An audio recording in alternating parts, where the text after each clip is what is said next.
Rise and face the east.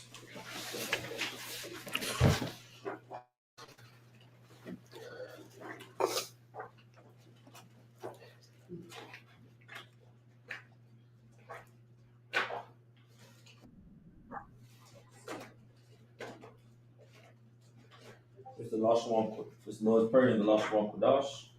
Ancient Hebrew. Repeat the Hebrew. Abanawa. Shabbat Shemayim. Shabbat Shemayim. Kodash. Ayah. Shamka. Yahawah. Barak. Zahir. Ayah. Aisha. Aratiza. Ayah. Bashemayim. Talanawa. Lakom. Kaliyawah. Wasalak now. Abawak now. Asalak now. Abawaki now. Walaha. Lawaya now. Badasai one. Abo. Abashai now. Ayan. Rai. Kaya. Laka. Amalakwa. Wa'ala. Wa'ala. Lagulam. Bahasham. Mashiach. Yahusha. The water. The miyah. Aman. Chapter 6, verse 9. After this manner, therefore, pray and eat. Our Father which art in heaven, hallowed be thy name. Thy kingdom come, thy will be done in earth as it is in heaven. Give us this day our daily bread, and forgive us our debts, as we forgive our debtors.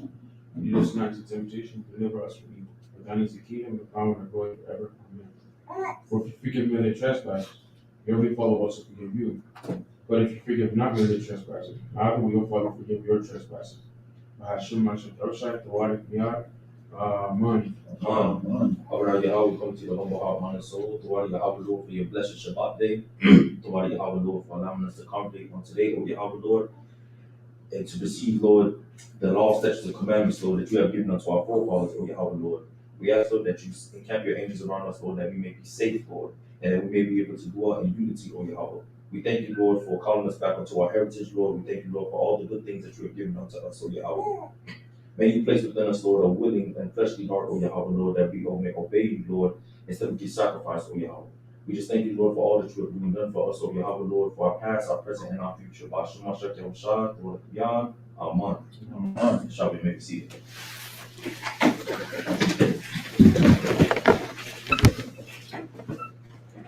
Shabbat Shalom.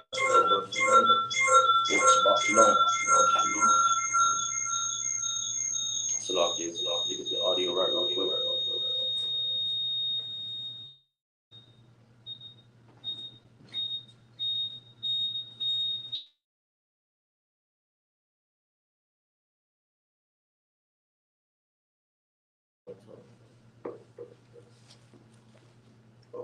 Good. I forgot to do that. You good? All right, Shabbat Shalom.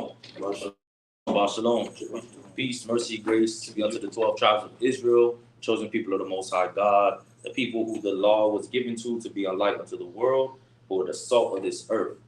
You know, coming together on the Shabbat is never to be taken for granted, because you never know, when it's going to be your time. You never know when Most High is going to call you back. You never know when you're going to become a father or a mother. You never know when you may be put in a position to be over the people. You never know when somebody may ask you, a question about scriptures. And the Shabbat is a day, where you don't have to feel guilty of what they say, not hustling, right? Not working hard, not getting after it. The Most High commands us to put our work to the side and to focus on Him, right? To focus on the things that we need to live in this world. Because we know that we should not live by bread alone, but every word that proceeded out of the mouth of the Most High. So when we come together and we receive those words, we get that life also. All right, so today's portion is going to be Exodus chapter 25 and verse 1 to Exodus chapter 27 and verse 23. And it's about the building of the tabernacle, right? The dwelling place of the Most High amongst the children of Israel. But there's a lot of things that we have to understand about it, because we know that the Most High doesn't dwell, right, in places made by man's hands.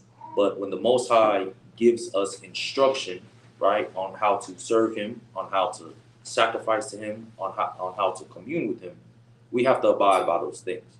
All right, so let me get Colossians chapter 3 and verse 17.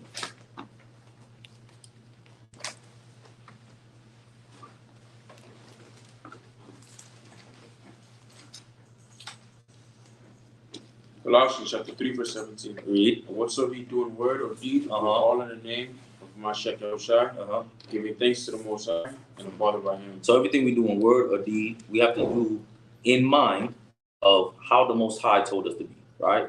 In mind of the example that Yahawah left for us when he walked on this earth.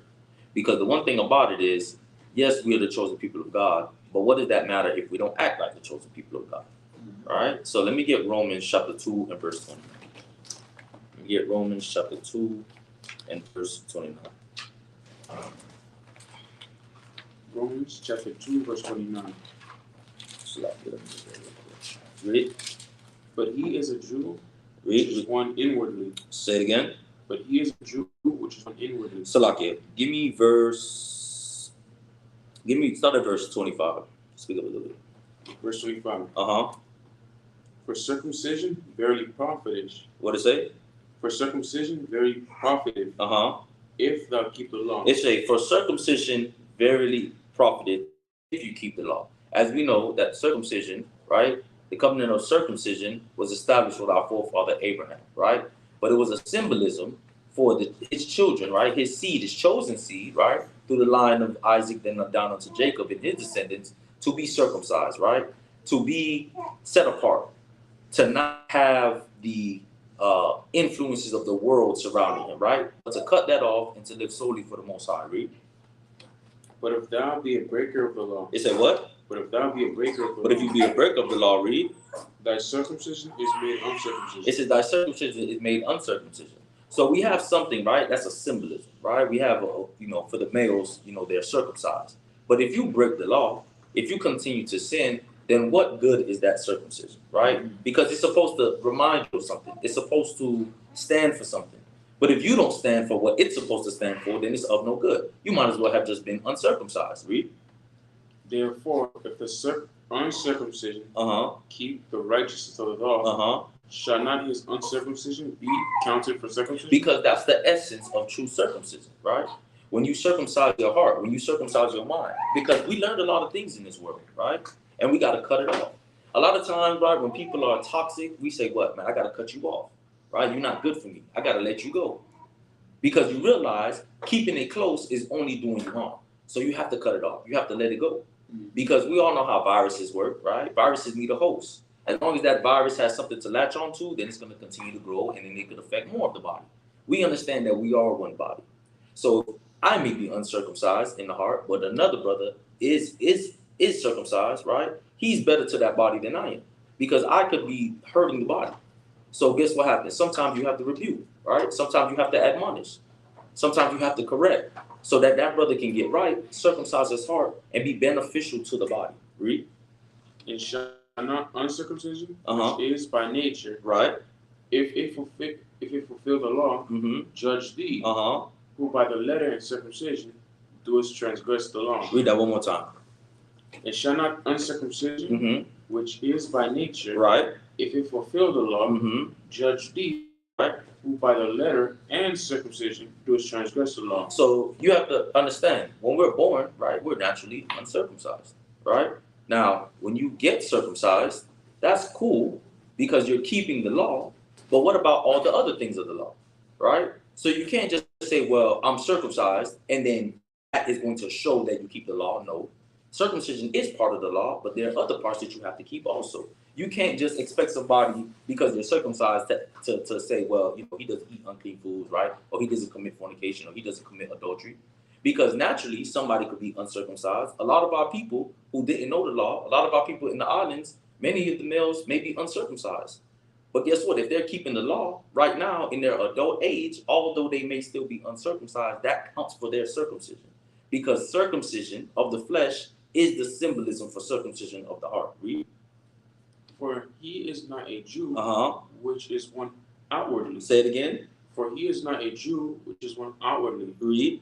Neither is that circumcision, which is outward in the flesh. So you can't just be a Jew outwardly, right? You can't just, I'm circumcised, and I wear fringes, and I have my beard. Okay, cool, right?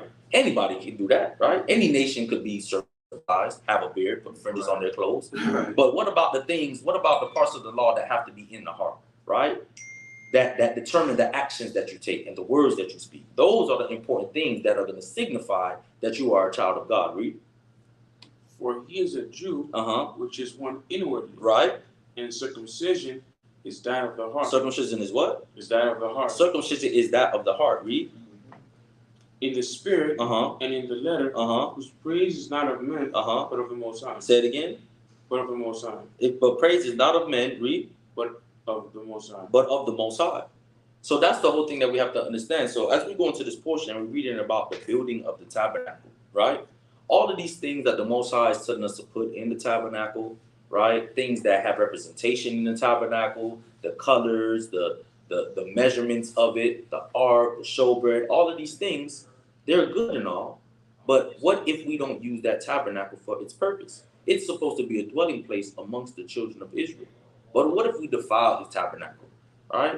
What if we don't want to keep his laws? What does it matter that we have this beautiful looking a tabernacle amongst us, but yet the people themselves are not holy, right? The Most High Spirit is dwelling among us, but we're not dwelling amongst the Most High, right? We're dwelling amongst wickedness. Give me Jeremiah chapter 4, verse 4.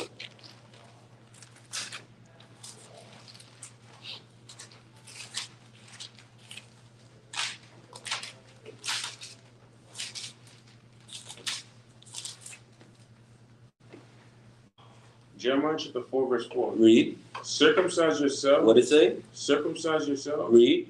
To the Most High. To the who? To the Most High. It says circumcise yourself unto the Most High, right? Get yourself right unto the Most High. When you need to find out the things that you need to get rid of in your life, you don't need to go see a therapist, right? You don't need to go and console your friend that's in the world that's probably doing the same thing that you're doing. You need to go to the Most High. You need to go and check out the law. You need to go and see what are the things that I need to take out of my life per the laws of the Most High God. Because this is the reason why you're suffering through curses. This is the reason probably why you aren't getting the blessing. Keep reading. And take away the foreskins of your heart. Right. Ye men of Judah and inhabitants of Jerusalem, lest my fury come forth like fire. Why should we circumcise ourselves? Lest my fury come forth like fire. Right, because you don't want the fury of the Most High to come forth like fire, man. Right? You want to be on the good side of the Most High. We see what the fury of the Most High looks like, man. Right? Slavery, captivity, broken households, eating foods that we don't know the ingredients of. Right? Our children being victim to the streets. Right? Kidnappings, shootings. Right? Lawlessness. Right? Lawlessness, straight up lawlessness. Right? Because when the Most High says to do something, it's not a suggestion, it's a command. Right? It's do it or else. Read. And burn that none can quench it. It said what? And burn that none can quench it. Read. Because of the evil of your doings. Because of the evil of your doings. Right? The evil of your doings. That's what brings the Most High fury, man. The evil of your doings. So it benefits us, right? It benefits us to serve the Most High. The Most High already told us, every 7 years, we should allow the land to rest. When we didn't allow the land to rest, what did the Most High do? He kicked us out the land, right? Because he's not just going to say, allow the land to rest, you don't do it, right? And then you there's no punishment. Kind of how we say, we get on our younger siblings and they get away with murder, right? But when we was growing up, anything we did, right, we had to get punishment for it. And then we see our younger siblings, they do the same thing. All right, we see our parents, our grandparents, they talk a big game, but they're not doing nothing no more. The Most High like that, man. The Most High will forever pass judgment, man, right, for evil doings. Give me 2 Corinthians chapter 5, verse 1.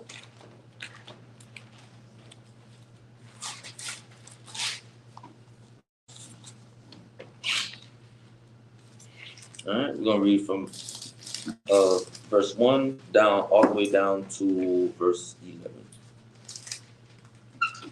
2 Corinthians 5, verse 1. Read. For we know that if our earthly house of this tabernacle was dissolved. Right, so it says our earthly house of this tabernacle, right? So we don't have a tabernacle standing amongst the children of Israel right now. Let alone we're all not in the same place. We're scattered to the four corners of the earth. But we have an earthly tabernacle, right? And the tabernacle that we built, what dwelt there? The Spirit of the Lord. The same way how the Spirit of the Lord dwells in our earthly tabernacles, right? Read.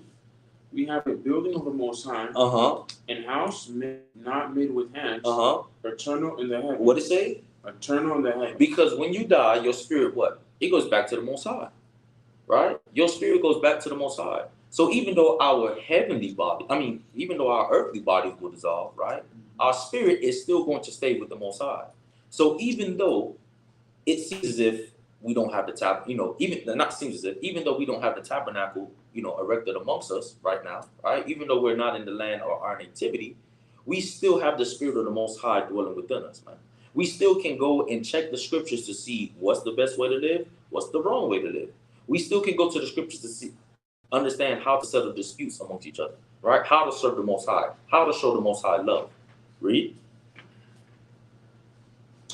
In house not made with hands, right? Eternal in the heavens. Read. For in this we groan, earnestly desiring to be clothed upon with our house, which is from heaven. Read. If so be that being clothed, we shall not be found naked. Right, read.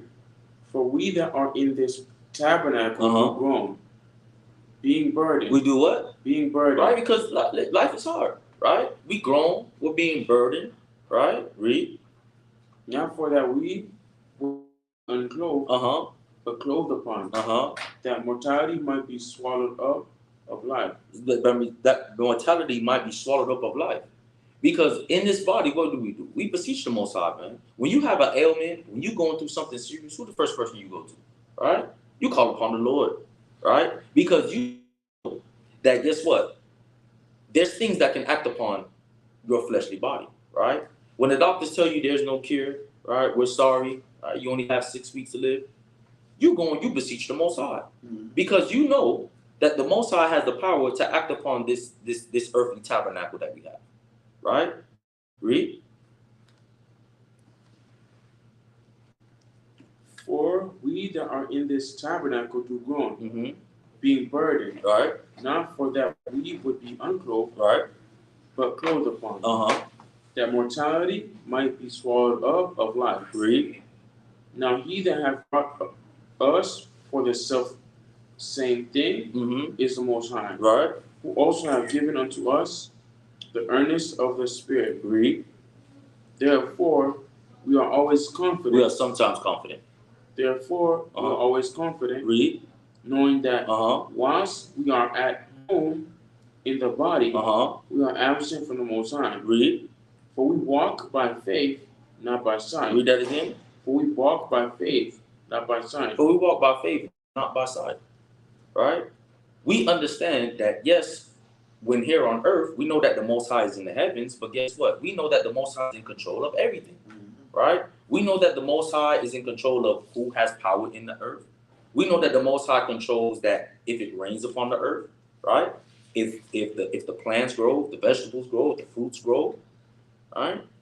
How the ecosystem runs, how the ocean runs. We understand all of that. So even though we may not see the Most High, even though we may be here on earth and the Most High is in the heavens, we know that the Most High is never far from the nation of Israel. Read. We are confident, I say, and willing rather to be absent from the body than to be present with the Most High. Read. Wherefore we labor that whether present or absent, we may be accepted of Him. And that's why we work so hard, that we be accepted of Him. Because guess what? We always tell our people, all right, they're here on earth, they say they want to enjoy, they want to do this. But we know that when you die, what? You got to meet the Most High, right? You got to stand before that judgment. So just because we don't see Him, right, it seems like He's absent, He's not around here, we know that He is in control, right? And of course, we want to be next to Him, we want to be as close to Him as possible. And we know the only way that we're able to do that here on earth, right, we can't physically jump into the heavens, but what we can do is keep His law. because that is what's acceptable in the eyes of the Lord, man. Right? Read. For we must all appear before the judgment seat of the Messiah. We must do what? For we must all appear before the judgment seat of the Messiah. You're gonna have to get judged, man. Right? Once you leave this earth and your spirit go back to the Most High, man, it's judgment time. Right? It's judgment time. Read. That everyone may receive the thing done in his body. Done in where? Done in his body. Everything that you've done within this vessel, man, you got to receive judgment for it. All right? You got to receive judgment for it. So don't make no mistake, man. The Most High isn't absent, right? He's not gone. He's not nowhere to be found. It's just we're not in the heavens with him. We're here on earth, right? But we know his messengers are here on earth too, right? And they can go between earth and the heavens, right? And they can bring him back word. That's the thing that we have to understand, man. The Most High is always watching. He's always around, right? As little kids, we always thought we can get away with things, and then when our parents brought it up to us, right, we looked dumbfounded, right? How did they know? Right? They probably seen us 2 weeks ago do it, man, right? Just to see if we was gonna come to them and fess up to it, right? And then they bring it out, and now guess what? Here comes the judgment. Read. According to that he hath done, Mm-hmm. whether it be good or bad. Whether it be what? Good or bad. Whether it be good or bad. And how do we know what's good or bad? The only way we would know, using the laws of the Most High God. Verse 11. Knowing therefore the terror of the Most High, we persuade men, right? But we are made manifest unto the Most High, Mm-hmm. and I trust also Mm-hmm. are made manifest in your consciousness. Right? So sometimes, man, you got to put a little bit of fear in the children of Israel, man. You have to let them know, listen, hey, everything that you're doing, man, is going to have to come before judgment of the Most High, right? And the same way how we know that, it has to be burned in their consciousness, man, right? That you're going to have to be judged, because we're an example of having that seared in our consciousness. We're an example of understanding and having faith that everything that the Most High says will come to pass, all right? So the Most High says that he's going to bring us back into our own land. We have faith in that. Well, you also got to have faith that everything that you do is going to be called into judgment, all right? You can't have one-sided faith, right, as I would like to call it, all right? Your faith has to be all around. Everything that the Most High says and Yahawah says, you have to believe wholeheartedly is going to come to pass, all right? There is no way around it. All right, so we're going to get into the portion. Portion, like I said, is Exodus chapter 25 and verse 1 to Exodus chapter 27 and verse 23.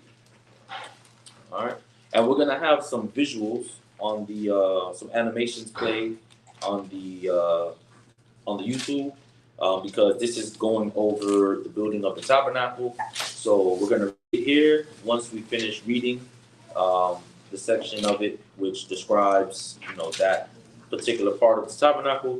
We're going to go ahead and play an animation. All right. So go ahead and give me Exodus chapter 25 and verse 1. Exodus chapter 25, verse 1. Read. And the Most High spake unto Moses, saying, Speak unto the children of Israel, right, that they bring me an offering of every man that giveth it willingly with his heart. He shall take my offering. So do what? He shall take my offering. So every man that giving it willingly, right, willingly, shall take my offering. When we offer unto the Most High can tell if you're sincere or not, right? We might can fool, people, right? Because, we might study psychology or human emotion, all these things, but you can't fool the Most High.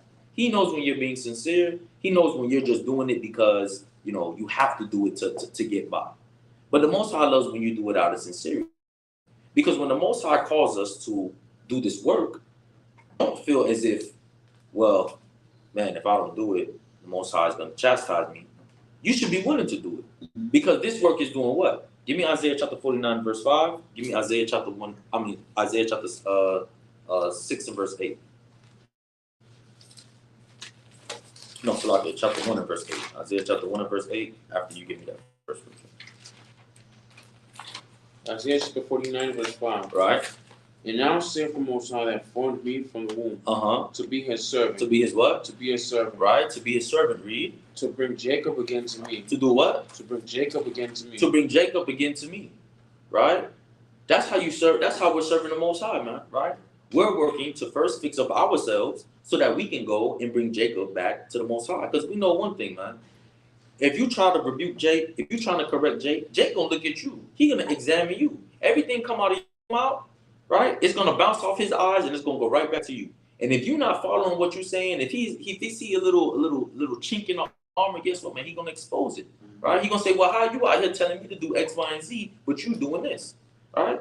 So that's what Isaiah was called to do. Isaiah was called to bring back Jacob unto the Most High. Now give me chapter 1 verse 8, right? Let's see how Isaiah responded, right, when he was charged with this duty.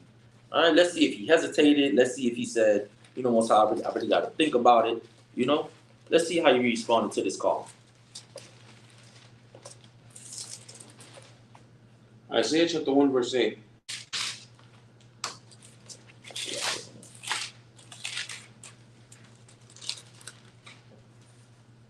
Salaki 6 and verse 8. I called it right the first time. Isaiah chapter 6 verse 8. Uh-huh. Also I heard the voice of the Most High saying, right, so this is Isaiah, right? He's having a vision, right, of the heavens, right? The Most High, he got the coal, he put it on his lips, right? To kind of a purification for Isaiah, right? Before he goes out and do this work, right? But he says he heard a voice from the Most High, read. Who shall I send? He said, what? Who shall I send? Whom shall I send to bring Jacob back unto me? Who shall I send to go out and correct the people? Who shall I send to go and have prophesy against my people? Read. And who will go for us? And who will what? And who will go for us? Read. Then said I, here am I. What did he say? Then said I, here am I. He said, here am I, read. Send me. Do what? Send me. Send me. All right. He had a willing heart. He was willing to go out and do the work of the Most High. He was willing to go out and take whatever came with doing the work of the Most High. All right. And when the Most High says, right, to bring forth his sacrifices, he wants to be doing it willingly. Because he wants to know that you genuinely are sorry for what you did, right? You genuinely are serving him. You genuinely are giving to him. Because everything that you have, the Most High blessed you with anyway, right? Everything that you have, the Most High blessed you with anyway. Give me Deuteronomy 8 and 13, I believe it is. Give me Deuteronomy chapter 8 and verse 13.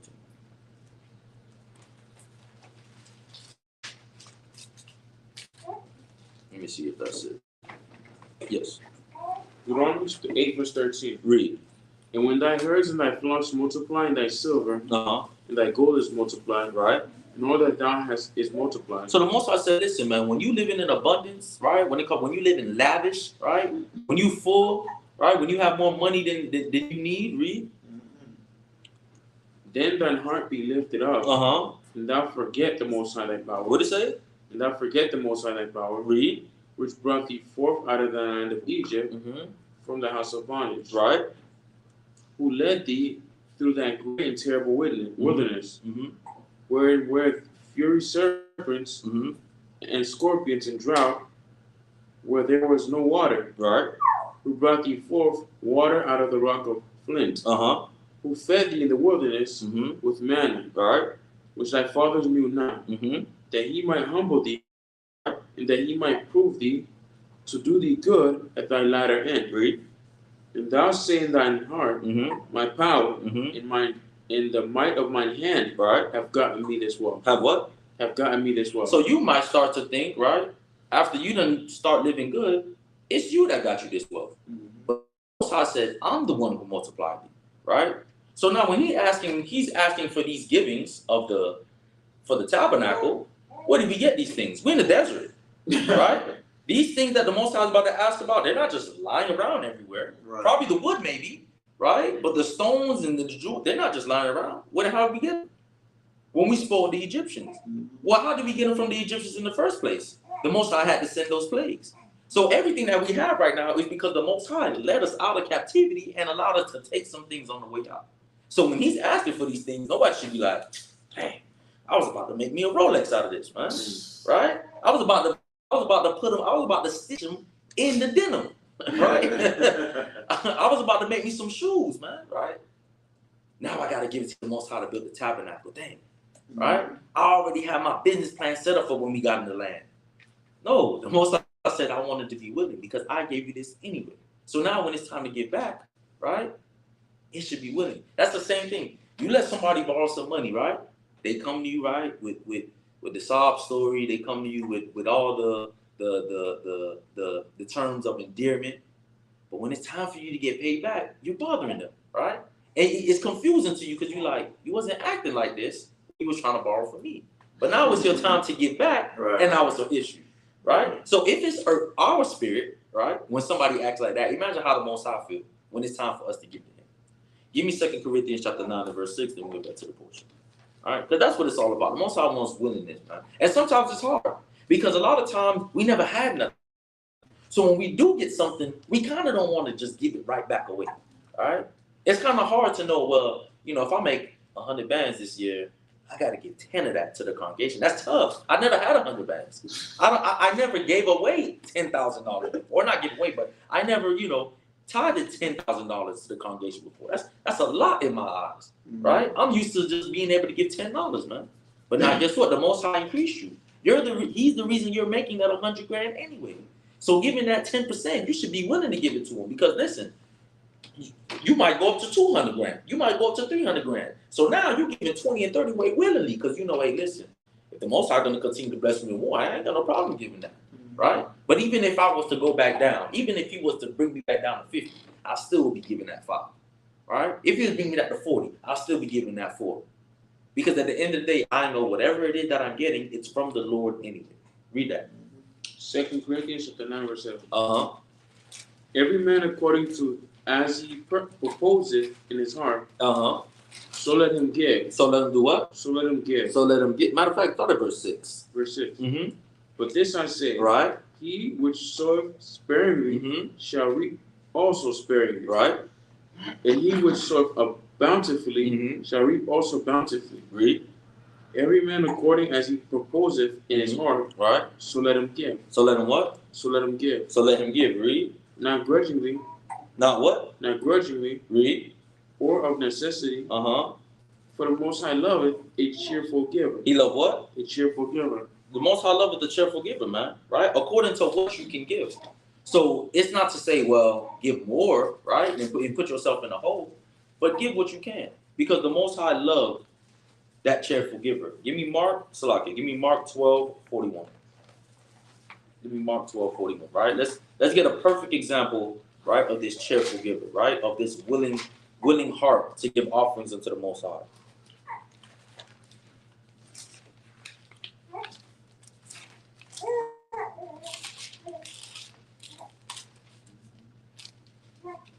Mark chapter 12 verse 41. Yahawah sat over against the treasury. Right. And behold, how the people cast money into the treasury. And many that were rich cast in much. Right? Many that were rich cast in much. There's nothing wrong with that, because it just said, if you're able to cash in a lot, right, because you're rich, go ahead and do so. Read. And there came a certain poor widow. And she put 2 mites. Right. Which made a farthing. And he called unto him his disciples, and saith unto them, right, verily I say unto you that though this poor widow have cast more in. She did what? Have cast more in. He said that the poor widow cast more in, right? But she only cast in 2 mites. The rich, they gave up abundantly. She only cast in 2 mites, but Yahawah said that she cast more in. Why? Read. Than all they which have cast into the treasury. Read. For all they did cast in of their abundance. But she of her want did cast in all that she had. All that she what? All that she had. Read. Even all her living. Even so, what they was casting in, they didn't really feel it, right? So it didn't really matter. It was like, whatever, right? Ain't nothing gonna hurt me. All right, I probably was gonna spend this, right, on a night out anyway. I guess I'll go ahead and just throw it in the treasury. But this woman who didn't have much, Yahawah say that she gave more, right? So how is that gonna come? We just read before, when anything comes to judgment, right? How is that gonna look on this woman's, right? On this woman's life? That's gonna be a check mark for her, man. That's gonna be something good. Because Yahawah seen when, guess what? You gave your living, right, for the people, to help your people, right? You are a cheerful giver. You were happy to do it. You were willing to do it. That's how we need to act amongst each other, man. We need to be willing to serve the Most High, to offer to the Most High, and to help each other, right? Let's go back to the portion.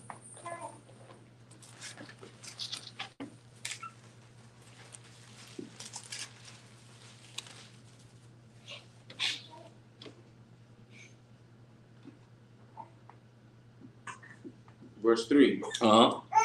And this is the offering which ye shall take of them. Right. Gold and silver and brass. Read. And blue and purple and scarlet and fine linen and goat's hair. Right. And skins dyed red and badger skins and shittim wood. Right. Oil for the light, spices for anointing oil, Right. and for sweet incense, onyx stones, Right. and stones to be set in the ephod and in the breastplate. Read. And let them make me a sanctuary that I may dwell among. Read that again. And let them make me a sanctuary that I may dwell among them. So that's the purpose of the tabernacle, right? A holy place for the Most High to dwell amongst the children of Israel. All right? It's not there to throw parties. It's not there for you to camp out. It's not there for you to use for any other purpose, right? This is a holy place for the dwelling of the Most High. And he will instruct the priests and the Levites on how to tend and how to operate it. All right? There's an image up on the YouTube. Okay, come. There's an image up on the YouTube, right? All right, you see that's the tabernacle, and like I said, coming up we're gonna see some animations of how the furnishing and the tents and the curtains were all built, for the tabernacle. Keep reading.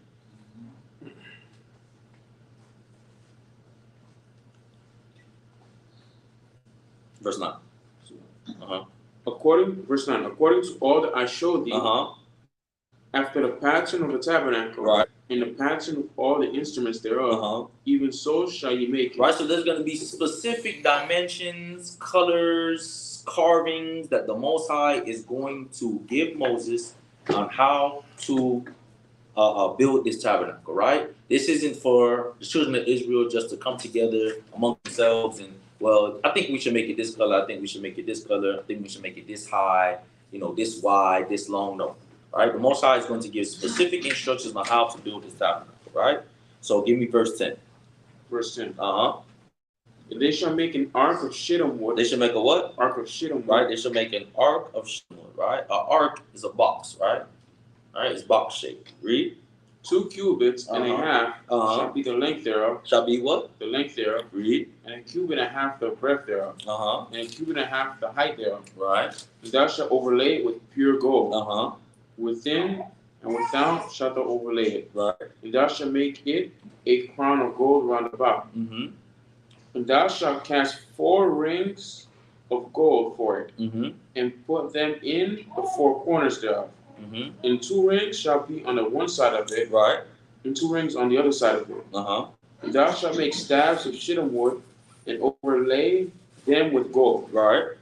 And thou shalt put the staves in the rings by the sides of the ark, that the ark may be borne with them. That means ark may be what? May be borne with them. Right. So the staves that are put into the bottom of the ark, right, with through the rings, that is what they will be. That's what is used to carry the ark, right? So you're not supposed to pick up the ark, right, the 4 corners, right, of the box, but to use the staves that were put through the rings. That way we can carry it. Read. The staves shall be in the rings of the ark. They shall not be taken from it. Right. So the stave shall always be there. Right.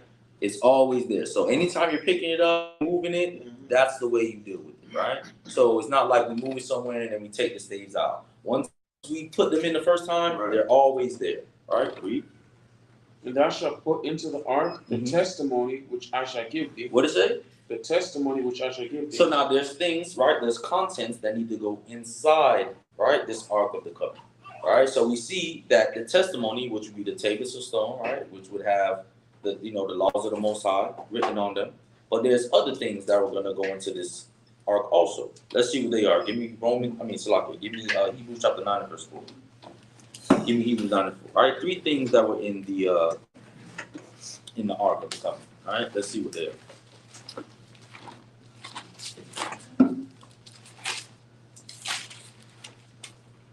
Hebrews chapter 9, verse 4.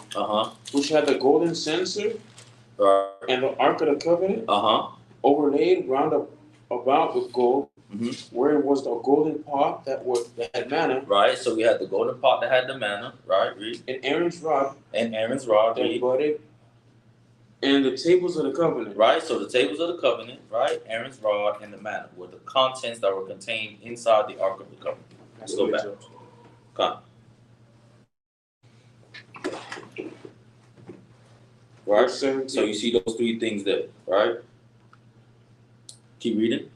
And thou shalt make a mercy seat of pure gold, 2 cubits, and a half shall be the length thereof, and a cubit and a half. And thou shalt make 2 cherubims of gold of beaten work. Thou shalt make them in the 2 ends of the mercy seat. The mercy seat is the covering of the Ark of the Covenant with the image of the cherubims. That's right.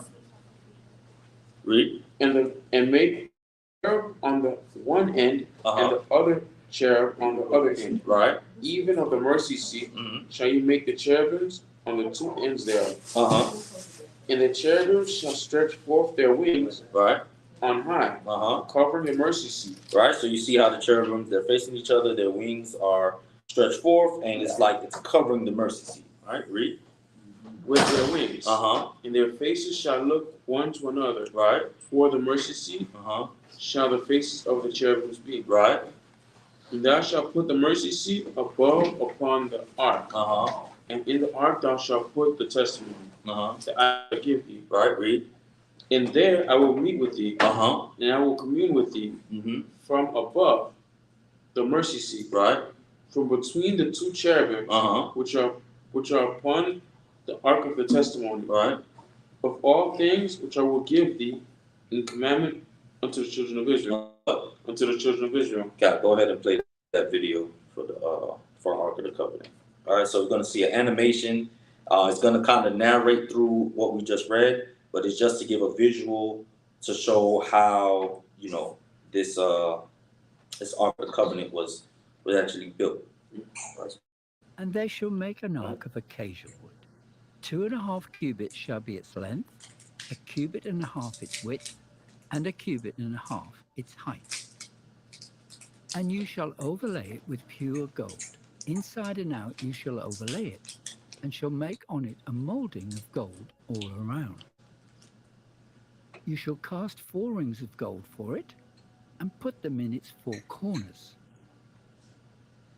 2 rings shall be on one side, 2 rings on the other side. And you shall make the poles of acacia wood, and overlay them with gold. You shall put the poles into the rings on the sides of the ark, that the ark may be carried by them. The poles shall be in the rings of the ark, they shall not be taken from it.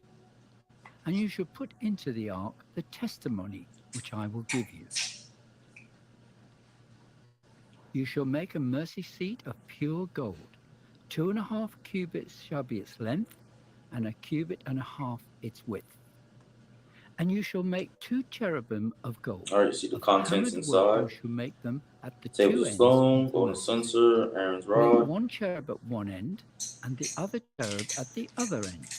You shall make the cherubim at the 2 ends of it one piece with the mercy seat.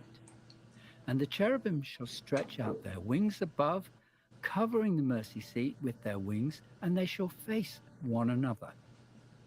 Cherubims. The faces of the cherubim shall be toward the mercy seat. You shall put the mercy seat on top of the ark, and in the ark you shall put the testimony that I will give you. And there I will meet with you, and I will speak with you from above the mercy seat. From between the 2 cherubim which are on the ark of the testimony, about everything which I will give you in the commandment to the children of Israel.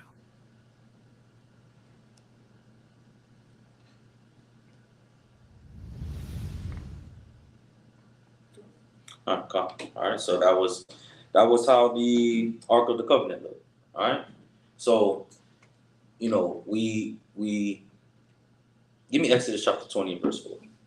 Give me Exodus chapter 20 and verse 4. All right, so this gives us some understanding of what we read in Exodus 20 and verse 4, because we say it's not a sin to have an elephant or a lion picture or a statue in your house, right?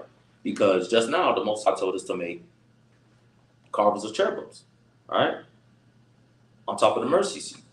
Now, if we're not supposed to make any images at all of heavenly or earthly things, why would the Most High tell us to make images, right, or carvings of cherubims, all right? But the simple fact is, we're not worshiping these cherubims, right? We're not running into the tabernacle and saying, "Oh cherubim, please forgive me," all right? We're not calling upon the cherubim name, right? We're not at home talking about, boy, I ain't gonna lie, man, that cherubim is in the holies of holies, all right? But I think we should worship it, all right? I think we should go to it for wisdom. No, but nonetheless, the Most High is telling us exactly how we should design the Ark of the Covenant. Thus, that what we do. Read Exodus 20:4. Exodus chapter 20, verse 4. Read. Thou shalt not make unto thee any graven image or any likeness of anything that is in the heaven above, or that is in the earth beneath, that is in the water under the earth. Right. Thou shalt not bow down thyself to them, nor serve them. That's the point. Don't bow down yourself to them or serve them. Because we just made a graven image, right? We just made an image to the cherubims. But we're not bowing ourselves down to them, right? We're not serving them. So that'll be a good precept to prove that it's okay to make an image of something, but you are not to worship it or give it any type of authority or power or likeness to the Most High. All right? Let's go back. Now let's read about the showbread table, verse 23. You don't have a precept comment about the Ark of Covenant, because like we just recap what's in the contents of it is things that have to do with what? The covenant the Most High made with us, right? The priesthood, Aaron's staff, and the manna. You know, the miracle that Most High God performed for the children of Israel, man. And today we don't know where the Ark of the Covenant. Well, we do have an idea where it is. Like I know that in Ethiopia, in the church, they say it's over there. The Ethiopians say that they have the Ark of the Covenant. Yeah. And that is in some church in Axum in the capital. They don't have it. Give me second Ezra 2 and 4. You know.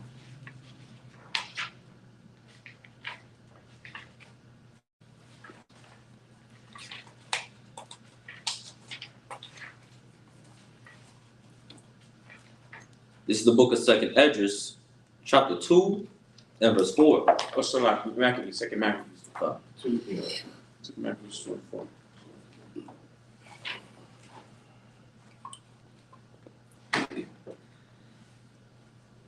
The book of Second Maccabees, chapter 2 and verse 4. It was also contained in the same writing that the prophet, being warned of God, commanded the tabernacle and the ark to go with him, as he went forth into the mountain where Moses climbed up and saw the heritage of God. And when Jeremiah came thither, he found an hollow cave, wherein he laid the tabernacle and the ark and the altar of incense, and so stopped the door. And some of those that followed him came to mark the way, but they could not find it. When Jeremiah perceived, he blamed them, saying, "As for that place, it shall be unknown." It shall what? It shall be unknown. All of these things that we're about to read, the location of where they are, the physical copies of these things, is unknown. Read. It shall be unknown until the time that God gather his people again together. Read. And receive them unto mercy. Until the time the Most High God regathers our people, he's going to regather these things and, make it be amongst us again. That's right. Per precept. All right, so also too, when he gathers again, it's going to be in the wilderness. Right. The tabernacle. So we're going to receive all these things back again in the wilderness. So that's when we're going to be gathered as a nation again. So we got to go back into the wilderness again. So history's gonna repeat itself. So all these nations claiming that they have it, they don't have it, right? It's until the time that the people are gathered back again, right? So I don't care what replicas they may have over in the land of Israel now, saying that they got it back or they reconfiscated it from wherever in the world, right? Because they're not the people, right? We're the people. So until we're gathered back together, the location of these things are going to be unknown, right? Let's go back. Exodus 25:23. Verse 23. Thou shalt also make a table of shittim wood. 2 cubits shall be the length thereof, and a cubit the breadth thereof, and a cubit the half and a half the height thereof. And thou shalt overlay it with pure gold, and make thereto a crown of gold round about. And thou shalt make it a border of an hand breadth round about. And thou shalt make a golden crown to the border thereof round about. And thou shalt make for it 4 rings of gold, and put the rings in the 4 corners that are the feet thereof. Over against the border shall the rings be for places of the staffs to bear the table. And thou shalt make the staffs of shittim wood, and overlay them with gold, that the table may be borne with them. And thou shalt make dishes thereof, and spoons thereof, and cups thereof, and bowls thereof, to cover withal, of pure gold. Thou shalt make them. And thou shalt set upon the table showbread before me always. And thou shalt make a candlestick of pure gold, of beaten work. Still like it. Verse 30 again. And thou shalt set upon the table showbread before me always. Okay, play that video for the showbread. All right, so this is the showbread. It's the table, right, that had the bread, all right, the showbread on top of it. And after we see this animation, we're going to see exactly, right, how they made the showbread, right? Ingredients for it, right? It wasn't just any type of bread with cheese on it, you know, bread with this type of flavor, right? Parmesan, right? This wasn't a Publix, you know, right? There was a certain type of way they had to make the showbread. All right, so let's see how this frame around. And you shall make for it 4 rings of gold, and put the rings on the 4 corners that are on the crown 4 round legs. about the edges. The rings shall be close to the frame, as holders for the poles to bear the table. And you shall make the poles of acacia wood, and overlay them with gold, that the table may be carried with them. You shall make its dishes, its pans, its pitchers, and its bowls for pouring. You shall make them of pure gold. Staves, just like the ark had. You shall set the showbread on the table before me always.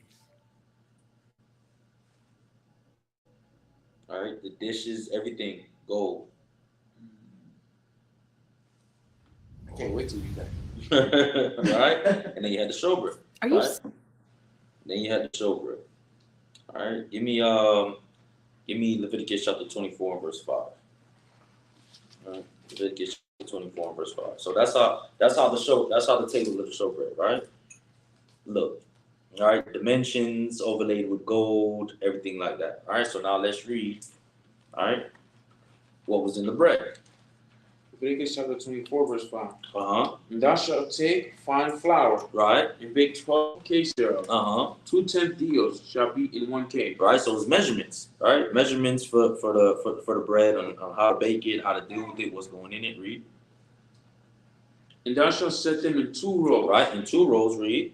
6 on a row. Upon the pure table before the Most High. Right. And thou shalt put pure frankincense upon each row, that it may be on the bread for a memorial. Right. Even an offering made by fire unto the Most High. Right. Every Sabbath he shall set it in order before the Most High continually. Right. Being taken from the children of Israel by an everlasting covenant. Right. So every Shabbat, that showbread had to be replaced. Right. Get the nice, fresh, hot ones in there. Right. And remove the old ones. Right. And what would the old ones supposed to be done with? Read. And it shall be Aaron's and his sons. Right. And they shall eat it in the holy place. For it is most holy unto him. Right. Of the offerings of the Most High, made by fire, by a perpetual statute. And listen, that right there just shows alone the power of the Most High. Because if you could leave bread out for 6 days, and it's good enough to still eat, it ain't still enough. Hey, listen, man, right? That flour we must have used, man, that had to have a blessing of the Most High on it, man, right? Because you could sit there and eat it after 6 days of it being out, right? All praise to the Most High for that, man. Let's go back to the portion. Verse 31. And thou shalt make a candlestick of pure gold. Right, so this is the menorah, right? Read. Of beaten work shall the candlestick be made. His shaft and his branches, his bowls, his knobs, and his flowers shall be of the same. Right. And 6 branches shall come out of the sides of it. 3 branches of the candlestick out of the one side. Right. 3 branches of the candlestick out of the other side. Right. So you see right here, right? 3 branches. So this would be the middle. 3 branches coming out of here. 3 branches coming out of there. Right. What so-called Jewish people have during Hanukkah time with the 9, not sure where they get that from, right? But that's why the Most High, right? That causes confusion. And that's why we use exactly what the Most High told us to use. Because if Moses decided, I know he said 3 out of one side, 3 out of the other side, but I'm going to do 4, right? That causes confusion. Because we look at whatever that's called, right? I'm not sure they could call it the candlestick or menorah because it does not have the dimensions of what the Most High told that the candlestick should have. So I don't know what to call that. But we know we look at it and we're confused because we're trying to see where in the scriptures do they get that from, right? Where does it say to have 4 out of one side and 4 out of the other side, right? So that's when you start to lean upon your own understanding. That's when you see that these people can't be the people, right? Because they take things that are not in the scriptures, right, and they try to make it seem as if they received it from the Most High. Well, I don't know what God they're talking about because the God we just read about says 3 out of one side, 3 out of the other side, right? Which is why we have this here with us. Keep reading. 33. 3 bowls made like unto almonds, with a knob and a flower in one branch. Right. And 3 bowls made like almonds in the other branch, with a knob and a flower. So in the 6 branches that come out of the candlestick, right, and in the candlestick shall be 4 bowls made like unto almonds, with their knobs and their flowers. Right. And there shall be a knob under 2 branches of the same, Right. and a knob under 2 branches of the same, and a knob under 2 branches of the same, according to 6 branches that proceed out of the candlestick. Their knobs and their branches shall be of the same. And all it shall be one beaten work of pure gold. Say it again. All it shall be one beaten work of pure gold. All right, read. And thou shalt make the 7 lamps thereof, and they shall light the lamps thereof. Right. So this wasn't wood overlaid with gold, right? It was made out of pure gold, right? It's not like the ark or it's not like the table of the showbread, right? It wasn't wood and then painted gold on it, right? It was just beaten work made of pure gold. Read. That they may give light over against it. Mm-hmm. And the tongues and the snuff dishes thereof shall be of pure gold. Right. Of a talent of pure gold shall he make it with all these vessels. Right. And look that thou make them after their pattern, which was showed thee in the mount. Right, and it's reinforced. Make it the way you were. Right? Don't try to add a little bit of flavor, right? Your little signature on it, right? Make it the way that it was showed unto you from the Most High. Play that video for me, Cap. All right? Little animation video on the candlestick, right? The menorah.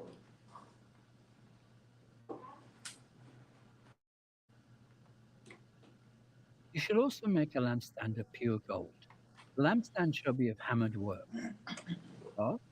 Its branches, its bowls, its ornamental knobs, and flowers shall be of one piece. And 6 branches shall come out of its sides, 3 branches of the lampstand out of one side, and 3 branches of the lampstand out of the other side. 3 bowls shall be made, almond blossoms on one branch, with an ornamental knob and a flower, and 3 bowls made like almond blossoms on the other branch, with an ornamental knob and a flower, and so for the 6 branches that come out of the lampstand. On the lampstand itself, 4 bowls shall be made like almond blossoms, each with an ornamental knob and flower. Right, so you can see And there the shall be a knob details of under the first flower-like two structures. the same, a knob under the on off second each of the 2 branches. of the same, and a knob under the third 2 branches of the same, according to the 6 branches that extend The from the menorah obviously was way bigger Their than when we have on and the their table, branches right? shall be of one piece. But you know, All of it these shall are be the one elegant works, you know, of full the Most High, right? Made out of pure gold. You shall make Right, 7 if we walked lamps. into somebody's house right They now shall and arrange seen a its lamps so structure, that they give right, light and probably was filled, as big as menorah made out of pure gold, we might and marvel its at it, wick man. trimmers and their Right? So trays in this shall be of pure dwelling gold. place, right, for And the it shall Most be High, made of a amongst the talent children of of Israel, pure man, it had to gold be with elegant, all right? these The utensils. Most High wasn't just gonna have And anything see be done to it there, that you make them right? according to the But you see pattern that which the was way that it shown was you on the constructed, the mountain. Most High made sure that it was something to marvel at, right? Something to remind the children of Israel of the power that they serve, right? The purity, right? Everything had to be made out of pure gold, right? Because it had no impurities in it. All right, you can stop that video, Kevin. All right, let's go on to chapter 26. 26 verse 1. Moreover, thou shalt make the tabernacle with 10 curtains Uh-huh. of fine twined linen, Right. and blue and purple, Mm-hmm. and scarlet. Right. With cherubims of cunning work, Mm-hmm. thou shalt make them. Right. The length of one curtain shall be 8 and 20 cubits, and the breadth of one curtain 4 cubits, and every one of the curtains shall be one measure. Mm-hmm. The 5 curtains shall be coupled together one to another, Right. and other 5 curtains shall be coupled one to another. And thou shalt make loops of wool upon the edge of one curtain, from the selvage in the coupling, and likewise thou shalt make in the uttermost edge of another curtain, Right. in the coupling of the second. Mm-hmm. 50 loops shalt thou make in the one curtain, and 50 loops shalt thou make in the edge of the curtain Right. that is in the coupling of the second, Mm-hmm. that the loops may take hold of one of the loops may take hold one of another. Right. And thou shalt make 50 taches of gold, and couple the curtains together with the taches, Mm-hmm. and it shall be one tabernacle. Right. And thou shalt make curtains of goat's hair to be a covering upon the tabernacle. 11 curtains that thou make. Mm-hmm. The length of one curtain shall be 30 cubits, and the breadth of one curtain 4 cubits. Right. And the 11 curtains shall be of all one measure. Mm-hmm. And thou shalt couple 5 curtains by themselves, and 6 curtains by themselves. And shalt double the 6th curtain in the forefront of the tabernacle. Right. And thou shalt make 50 loops on the edge of the one curtain that is outmost in the coupling, Mm-hmm. and 50 loops on the edge of the curtain which coupleth the second. Right.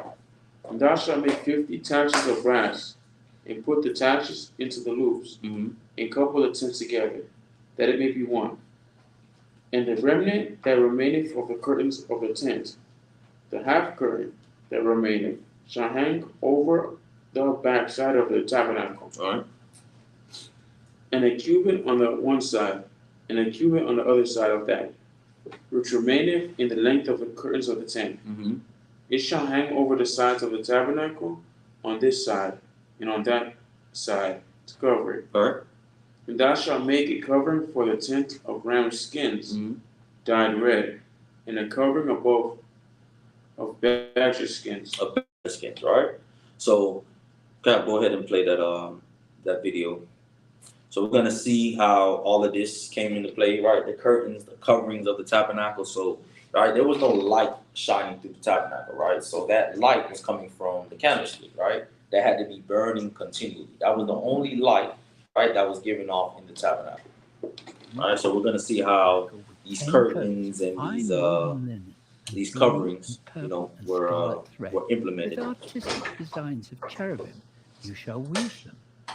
The length of each curtain shall be 28 cubits, and the width of each curtain. All right, so you see this, and right, every the one scarlet, shall have blue, the same purple. measurements. 5 curtains shall be coupled to one another. The other 5 all the curtains shall be coupled coupled together, to one another. right? No spacing or nothing like And that. you shall make loops of the yarn on the edge of the curtain on the outer edge of one set, and likewise you should do on the outer. The work of the other cherubims curtain of the embroidered second into set. it. 50 loops you shall make in the one curtain, and 50 loops you shall make on the edge of the curtain that is See on the the end of cherubims the right there. second set, that the loops may be clasped to one another. And you shall make 50 clasps of gold, and couple the curtains together with the clasps, so that it may be one tabernacle. You shall also make curtains of goat hair to be a tent over the tabernacle. You shall make 11 curtains. The length of each curtain shall be 30 cubits, the width of each curtain 4 cubits, and the 11 curtains shall have the same measurements. And you shall couple 5 curtains by themselves, and 6 curtains by themselves, and you shall double over the 6th curtain at the forefront of the tent. You shall make 50 loops on the edge of the curtain that is outermost in one set, and 50 loops on the edge of the curtain of the second set. And you shall make 50 bronze clasps. Put the clasps into the loops and couple the tent together, that it may be one. The remnant that remains of the curtains of the tent, the half curtain that remains, shall hang over the back of the tabernacle. And a cubit on one side and a cubit on the other side of what remains of the length of the curtains of the tent shall hang over the sides of the tabernacle on this side and on that side to cover it. You shall also make a covering of ram skins dyed red for the tent, and a covering of badger skins above that.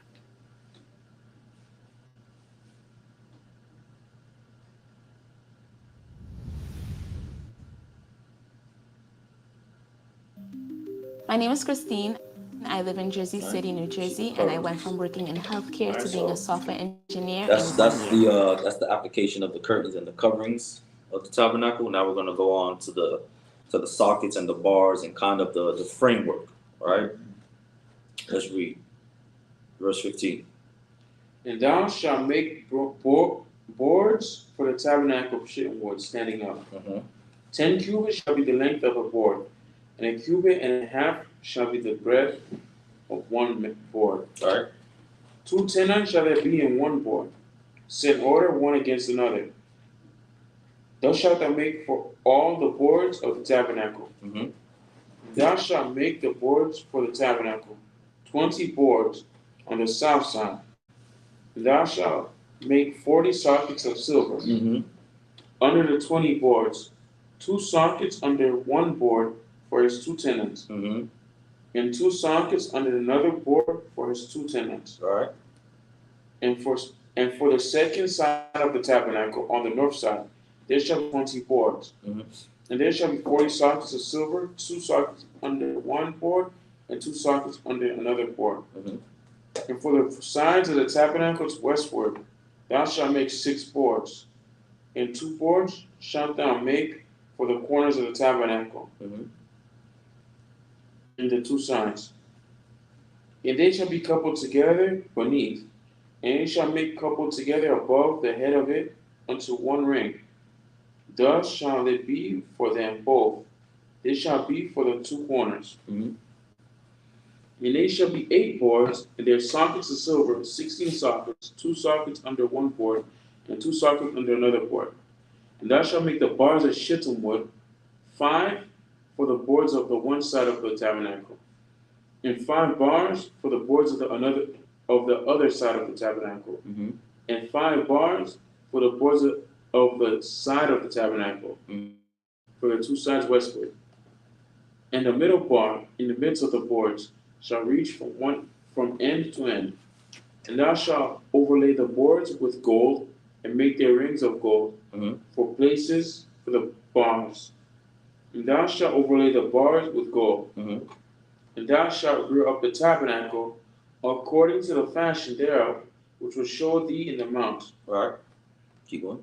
And thou shalt make a veil of blue and purple and scarlet and fine twined linen of cunning work. With the cherubim shall it be made. And thou shalt hang it upon 4 pillars of shittim wood, and overlaid with gold. Their hooks shall be of gold upon the 4 sockets. And thou shalt hang up the veil under the sashes, that thou mayest bring in thither within the veil the ark of the testimony. And the veil shall divide unto you between the holy place and the most holy. And thou shalt put the mercy seat upon the ark of the testimony in the most holy place. All right. And thou shalt set the table without the veil, and the candlestick over the table on the side of the tabernacle toward the south, and thou shalt put the table on the north side. And thou shalt make a hanging for the door of the tent of blue and purple and scarlet, and fine twined linen, wrought with needlework. All right, embroidered, read. And thou shalt make for the hanging 5 pillars of shittim wood, and overlay them with gold, and their hooks shall be of gold. And thou shalt cast 5 sockets of brass for them. Cap, go ahead and play that video. All right, so we're gonna see a video animation, on the what we just read over, right? The framework, for the tabernacle, because it's easier to see. All right, trying to envision in our 10 minds. cubits You shall know, be the that's length a of the little board, challenging, but and a cubit you know, and a half luckily shall be we the have width these of each animations that board. kind of to 2 give us tenons a shall be in each board for the close, binding accurate one to description another. of Thus what it you is shall that we're make reading. for all boards of the tabernacle. All right, so this And you is shall the make the description boards from for the verse tabernacle 15 20 boards to for the 37. south side. You shall make 40 sockets of silver unto 20 boards, 2 sockets under each of the boards for its 2 tenons. And for the second side of the tabernacle, the north side, there shall be 20 boards. And there 40 sockets of silver, 2 sockets under each of the boards. For the far side of the tabernacle, westward, you shall make 6 boards. And you shall also make 2 boards for the 2 back corners of the tabernacle. They shall be coupled together at the bottom, and they shall be coupled together at the top by 1 ring. Thus it shall be for both of them. They shall be for the 2 corners. So there shall be 8 boards with their sockets of silver, 16 sockets, 2 sockets under each of the boards. And you shall make bars of acacia wood, 5 for the boards on one side of the tabernacle, 5 bars for the boards on the other side of the tabernacle, and 5 bars for the boards of the side of the tabernacle for the far side westward. The middle bar shall pass through the midst of the boards from end to end.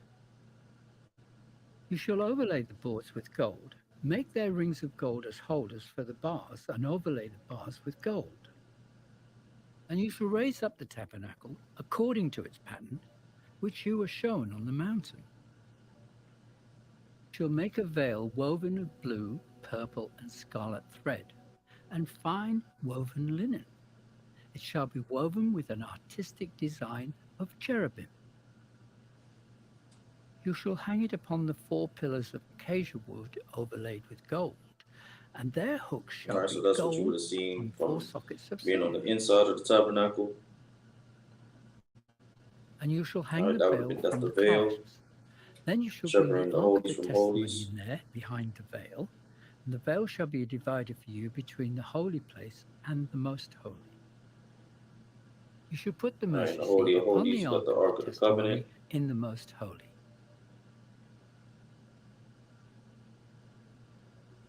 You shall set the table outside the veil, and the lampstand across from the table on the side of the tabernacle toward the south, and you shall put the table on the north side.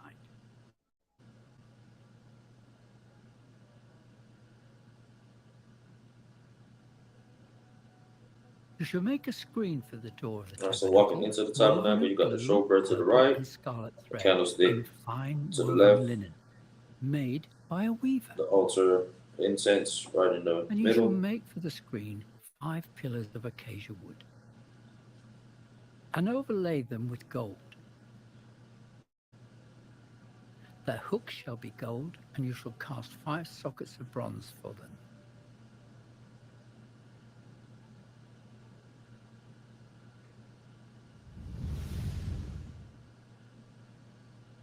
Are you sick of having issues with your webinars, wasting tons of time on troubleshooting with attendees? If so, you need StreamYard On Air. Hey, it's Dana from StreamYard. I'm so excited to announce the launch of StreamYard On Air. StreamYard. All right. Chapter 27. And thou shalt make an altar of shittim wood, 5 cubits long and 5 cubits broad. The altar shall be 4 square, and the height thereof shall be 3 cubits. And thou shalt make the horns of it upon the 4 corners thereof be of the same, and thou shalt overlay it with brass.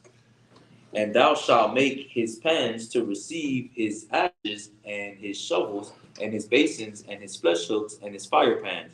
All the vessels thereof shalt thou make of brass. And thou shalt make it a grate of network of brass, and upon the net shalt thou make 4 brazen rings in the 4 corners thereof. And thou shalt put it under the compass of the altar beneath, that the net may be even to the midst of the altar. So you can see right here in the altar they're using brass instead. Before they were using gold, because brass is a better metal to use what? With heat. For heat, yeah. Yeah, come on. All right. And thou shalt make staves for the altar, staves of shittim wood, overlay them with brass. With what? With brass. It's supposed to be overlaid with brass, and as well you see what? Staves and what? Hooks. So everything in the tabernacle was supposed to be movable because we was in the wilderness for what? 40 years. Right. So we have to make sure everything within the tabernacle should be set up easily and be able to be taken down easily. All right. You want? And the stave shall be put into the rings, and the stave shall be upon the two sides of the altar to bear it. Hollow with boards shalt thou make it, as it is showed in the mount, so shall they make it. Play that video, okay? All right, so we're just gonna see a quick animation of the building of the altar for the burnt offering, right? Yeah, the altar and the burnt offering. So this is 5 cubits long. for that it's going to be outside of the holy place, so not within the where the You shall showbread make and its the horns on its 4 corners. Its horn shall be of 1 piece width. lampstand and the altar of incense are right, but in the courtyard. Come, okay, in the courtyard. Also, you should make its pans to receive its ashes, and its shovels, and its basins, and its forks, and its fire pans. You shall make all its utensils of bronze. You shall make a grate for it, a network of bronze, and on the network you shall make 4 bronze rings at its 4 corners. You shall put it under the rim of the altar beneath, that the network may be midway up the altar. And you shall make poles for the altar, poles of acacia wood, and overlay them with bronze. The pole shall be put in the rings, and the pole shall be on the 2 sides of the altar to bear it. You shall make it hollow with boards, as it was shown you on the mountain, so shall they make it.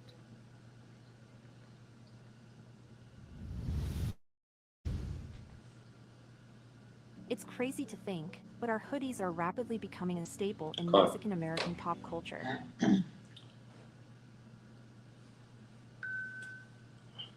The book of Exodus, chapter 27, and verse 9.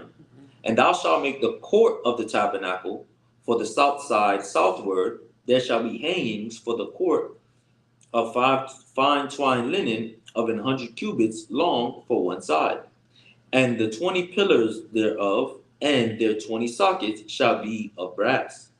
The hooks of the pillars and their fillets shall be of silver. And likewise, for the north side in length, there shall be hangings of 100 cubits long, and his 20 pillars and 20 sockets of brass. The hooks of the pillars and their fillets of silver. And for the breadth of the court on the west side shall be hangings of 50 cubits, their pillars 10, and their sockets 10. And the breadth of the court on the east side eastward shall be 50 cubits. The hangings of one side of the gate shall be 15 cubits, their pillars 3, and their sockets 3. And on the other side shall be the hanging 15 cubits, their pillars 3, and their sockets 3. And for the gate of the court shall be an hanging of 20 cubits of blue and purple and scarlet and fine twined linen, wrought with needlework. And their pillars shall be 4, and their sockets 4. And all the pillars round about the court shall be filleted with silver. Their hooks shall be of silver, and their sockets of brass. The length of the court shall be 100 cubits, and the breadth 50 everywhere, and the height 5 cubits of fine twined linen, and their sockets of brass. And all the vessels of the tabernacle in the service thereof, and all the pins thereof, and all the pins of the court shall be of brass. Yeah, play that video, okay? All right, so let's now get a view of the courtyard. All right, the courtyard parameters to be up. For the south side there shall be hangings for the court made of fine woven linen, 100 cubits long for one side. And its 20 pillars and their 20 sockets shall be bronze. The hooks of the pillars and their bands shall be silver. Likewise, along the length of the north side there shall be hangings 100 cubits long, with its 20 pillars and their 20 sockets of bronze. and the hooks It of could be pillars compared to as and size their of football. bands. Yeah, so the courtyard, the dimensions is about comparable to the And size along of the a width of the football court field. on the All west right, side so shall be person hangings who of plays 50 sports or ever cubits, been with to their a 10 sporting pillars football and their sporting 10 event, then sockets. you kind of get a gauge of how big it was, right? Because that's where the The priests went width of to the offer the court on the sacrifices east for the side shall people, be 50 so on and so cubits. forth. And once again, it was the The hangings on one dwelling side of the place of gate the shall Most be High amongst the 15 children of cubits, Israel, with their right? 3 But pillars and their 3 sockets. we understand that the Most High can And dwell on wherever the He other wants to on side the shall earth, be right? hangings He's of not 15 contained. The heavens cubits, can't even contain the with Most their High, 3 let alone a pillars and their tabernacle, 3 right? That's sockets. only as big as a football field, right? For So the gate of the court there shall the be way a how the Most High screen always 20 showed His cubits presence long, among the children of woven Israel, of blue, right? purple, and Pillar of fire scarlet by thread, night, and cloud by woven tabernacle, linen, made by a weaver. leaving us these It shall have scriptures, 4 pillars on 4 sockets. our language, our heritage, everything, man. Just shows the love All that the the Most High pillars had for the around the children of court Israel. shall have And to bands know of that silver. we were Their set hooks shall apart, be of that He was silver, always and with their us, sockets of and that bronze. when it all comes down The to it, length of the keep the court shall be commandments, 100 all that the Most High the requires. width 50 throughout, and the height 5 cubits, made of fine woven linen, and its So he's sockets playing of that one. bronze. All the utensils of the tabernacle for all No, you its good. service, all its pegs and all the pegs of the court shall be of bronze.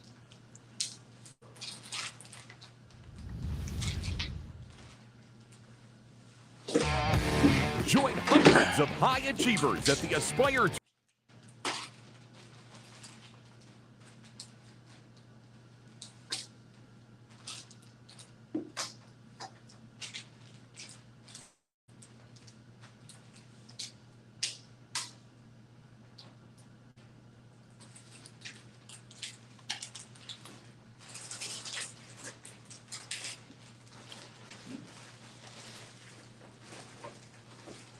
All right, go. Do it done. All right, fine. The book Exodus chapter 27 and verse 20. And thou shalt command the children of Israel that they bring the pure olive oil beaten for the light, to cause the lamp to burn always. In the tabernacle of the congregation without the veil, which is before the testimony, Aaron and his sons shall order it from evening to morning before Yahawah. It shall be a statute forever unto their generations, on behalf of the children of Israel. Gone. So that is going to conclude the portion for today. Let's get a most high round of applause. So we still got some time left, so we're going to just go over a couple of scriptures, right? That is milk for the people. A couple of foundational scriptures. All right, we may have some people for the first time joining us online, but these are foundational scriptures that the children of Israel need to know, right?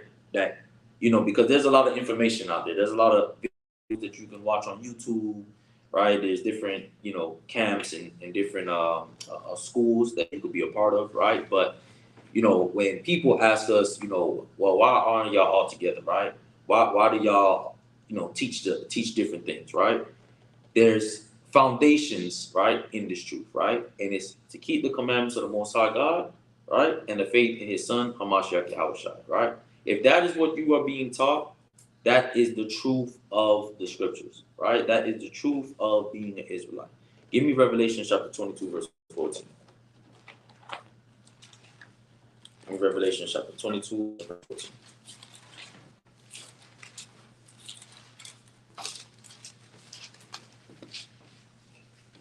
Revelation chapter 22, verse 14. Read.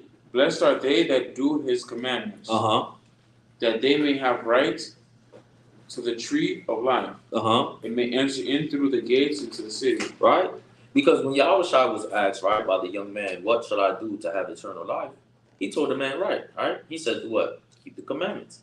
We see the same thing here, right? Last book of the Bible.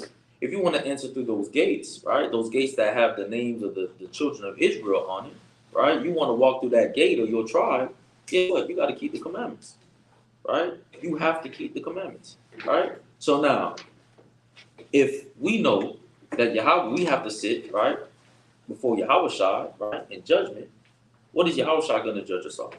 He's going to judge us off these commandments, right? If I'm going to let you in, all right, I got to put up these commandments. I got to see if you've been keeping them, all right? I got to see if you've been transgressing them. I got to see if you've been trying. Have you been praying? Have you been asking for forgiveness? Right? Have you been doing it to the best of your ability? Because obviously, right, if we were able to, you know, keep every single commandment without any opposition, we wouldn't really be in captivity, right?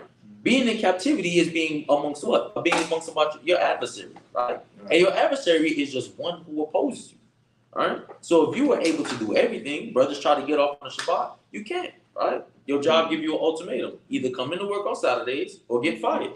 Well, that's a part of being in captivity, right? That's a part of being in captivity. That's why we need grace and mercy. A lot of people get grace and mercy confused as a ticket to sin, right? It's not a ticket to sin. But being into captivity, you need that grace and that mercy because you may fall short. Now, we're in the land of Israel. There should be no working on Saturdays. Now we know that this is a presumptuous sin, right? This isn't something that you're being forced to do, right? It is because your enemy has you, tied up in their folly or their foolishness. This is just out of straight disobedience. So while we're in the land of our captivity, we need that mercy and that grace to kick in. Give me Revelations 14, I believe it is. Those that keep come. Revelations 14 and 12. That's what I want. Read that. Revelation chapter 14, verse 12. Read. Here's the patience of the saints. The patience of who? The saints. It said, here's the patience of the saints, right? This is what the saints are waiting for, right? This is what we're patient about. Keep reading.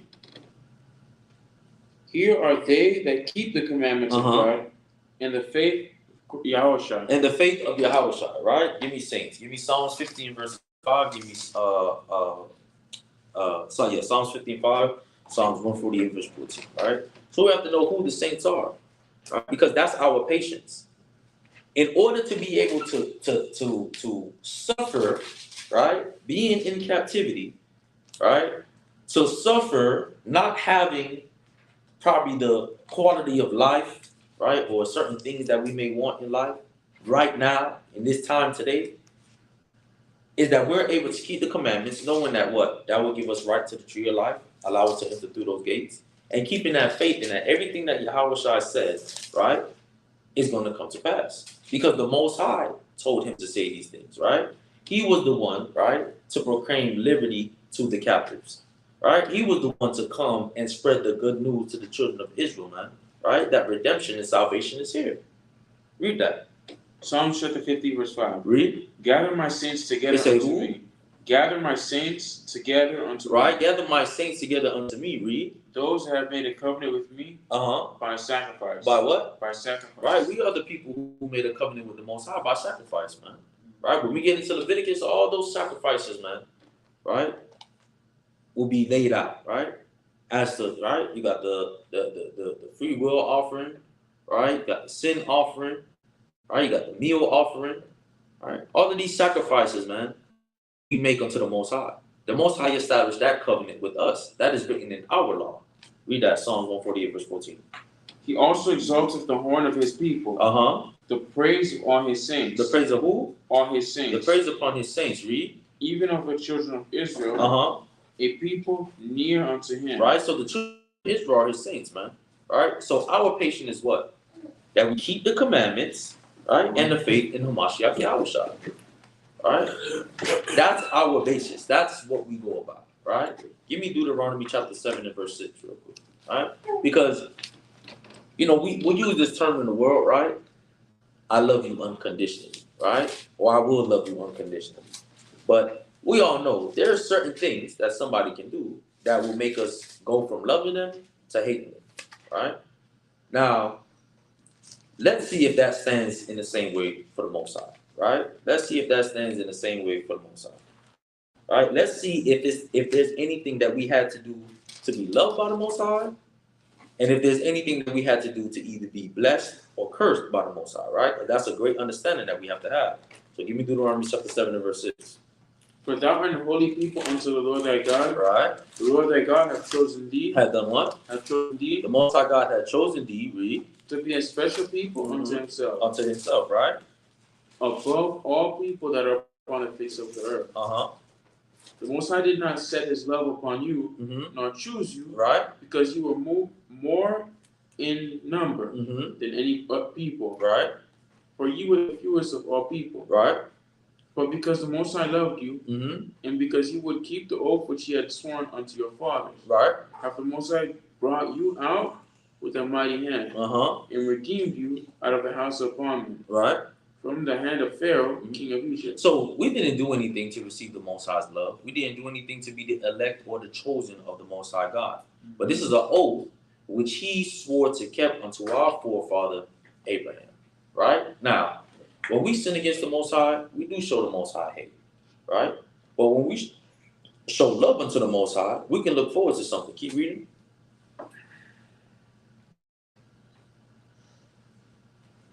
Verse 9. Verse 9. Know therefore that the Most High thy power, he is the Most High, the faithful power, right, which keepeth covenant and mercy with them that love him, and keep his commandments to 1,000 generations. So if you want to show the Most High God love back, right, the love that you didn't have to do anything to receive, that he chose to give you, right, he will repay you back, right, with mercy and loving and kindness. But if you want to show him hate, keep reading. Verse 10. And repayeth them that hate him. Right. Repayeth them that hate him with what? To their face. With what? To destroy them. To do what? To destroy them. To destroy them. But if you want to show the Most High hate, then guess what? The Most High is going to destroy you. Right? The Most High is going to destroy you. So we have to understand, at the end of the day, yes, the Most High did choose us, right? He did show us love. Right? Without us having to do anything. But now that we understand who we are, we understand what it is that he requires of us. If you want to show the Most High hate, the Most High will destroy you. Right? Your parents love you, but if you disrespect them, they will tear you up. Right? But if you show them that love, if you show them that consideration back, guess what? They'll give you the world, man. It's no different. Right? It is no different. We have to understand that this is a father and son relationship, man, between the children of Israel and the Most High Yahawah. You want to act up, you want to show hate, you want to be disrespectful, well, then I'm going to destroy you. Right? You show me love, then I'll show you mercy, man. Because you still may make a mistake. But even in this world, man, we understand when children do things, right, intentionally. We understand when it's an honest mistake. When it's an honest mistake made, what? It's mercy shown. Right? But when they've done it intentionally, and you say, well, I told you this 5 times already, then you know judgment got to come, right? Keep reading. He would not be slack to him that hated him.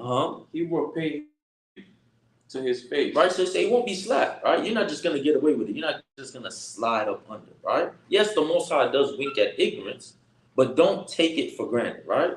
Because we all know, man, when you probably some of us have taken advantage, right, of a good person, when that person decides to flip the switch, right, and start to do unto you what you've been doing unto them, you don't like it, right? And they probably do it 10 times as worse as you did, man. Right? Because now you're bringing them out of character, right? But the Most High is a man of war. The Most High understands both sides of things, right? He understands the good, the bad, the evil, because he created the earth. So he understands how all this works, man.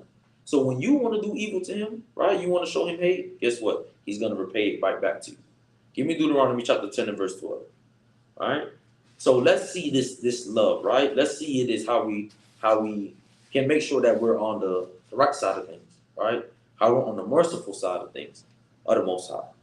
All right, because we don't want to find ourselves, right, when it comes to the time that the Yahawah shall say, I never knew you, right? That the Most High, right, just like Yahawah shall say, don't be afraid of those who could just kill the body, be afraid of those who could build the body and the soul, right? We don't want the Most High to destroy our soul, all right? Because it's just how he created the spirit, he could destroy that spirit, right? All right? Read that. Deuteronomy chapter 10, verse 12. Read. And now, Israel, what doeth the Most High thy power require of thee? Right. But to fear the Most High thy power. Right, we fear the Most High thy power. It's imperative that we understand the requirements of the Lord. All right. It's imperative that we understand how to fear the Most High thy power. Right. And if we act as if this doesn't mean anything, right, fearing the Most High God, let's see how the Most High would respond to somebody who just feels fearing him isn't of any importance. Give me Malachi chapter 1 and verse 6. Malachi chapter 1, verse 6.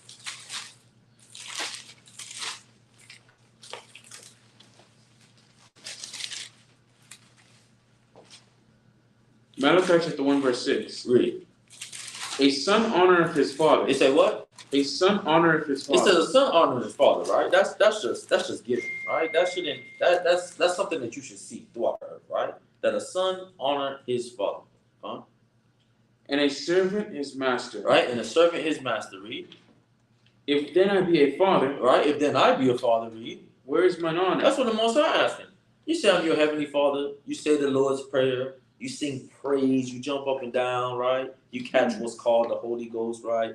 You do backflips, all this type of stuff. But where's my honor? Right? Hold that. Isaiah 29, verse 13. Hold that. Isaiah 29, verse 13.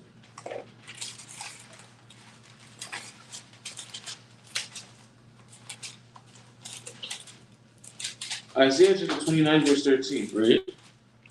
Wherefore the Most High said, For as much as this people draw near me with their mouth, and with their lips do honor me. He said what? With their lips do honor me. He said with their lips do honor him. But is that the honor that the Most High is looking for? Alright? That's not the honor that the Most High is looking for. You can't just say, well, I honor the Most High. I love the Most High. I serve the Most High. Right? I would give my life for the Most High. The Most High say, yeah, you honor me, but just with your lips. Read. But I've removed their heart far from me. They did what? But I've removed their heart far from me. So the Most High wants to see that honor coming from your heart, man. Right? From your actions. Right? From your mind. Because the Most High knows the secret parts of the man. Right? He knows the inner man. Right? He knows if you just talking a big game and you ain't really, walking what you're talking, or if you're sincere about what it is that you're saying. Read. And their fear toward me is taught by the precept of men. Right? We go into these Christian churches, right? We're dealing with Islam, we're dealing with all these different religions, and it's based upon the precepts of whatever man founded these philosophies, right? Trying to teach you how to fear the Most High God, our power. That doesn't make sense. Because the Most High lets us know plainly and clearly how to fear him, right? How to honor him. Go back to Malachi, and then we're going to get one more scripture. Malachi chapter 1, verse 6. A son honoreth his father, right? And a servant his master, right? If then I be a father, where is my honor? Right? And if I be a master, where is my fear? Right? Saith the Most High of hosts, unto you, priests that despise my name. And ye say, wherein have we despised thy name? Right? So the Most High is asking, where's my fear? Where's my honor? Right? You despise my name. Then we pose the question, well, how do we despise you? Right? How do we not showing you honor? How are we not showing you respect? Keep reading. Ye offer polluted bread upon mine altar. Right? And ye say, wherein have we polluted thee? Right? Is that ye say, the table of the Most High is contemptible. Right? Read. And if you offer the blind for sacrifice, is it not evil? Read. And if you offer the lame and sick, is it not evil? Right. Offer it now unto thy governor. Will he be pleased with thee, or accept thy person? Right. Saith the Most High host. Right. So the Most High is saying, listen, man, y'all giving me the worst of the worst. Right. Y'all giving me y'all leftovers, man. Right. If you were to try to go to the governor of a people, right, and they needed someone to do a job, and you brought them a crippled person, they'll look at you crazy. How am I supposed to use this man? Right? I need a building to be built, right? Or I need my accounts to be fixed up, and you brought me a blind person. How they gonna keep records and they blind, right? You obviously you're trying, right? Obviously this must be a joke, and that's how the Most High feels, man. When we give him unacceptable sacrifices, when we talk a big game, but then we go behind his, well, not behind his back, but we do things behind closed doors, right? The Most High is like, are you trying to play me?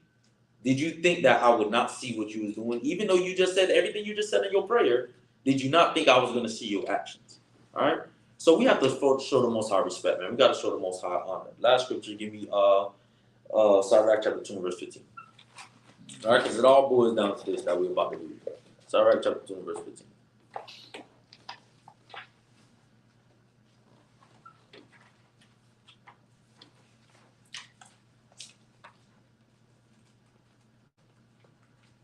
Sirach chapter 2, verse 15. Read. They that fear the Most High. They say what?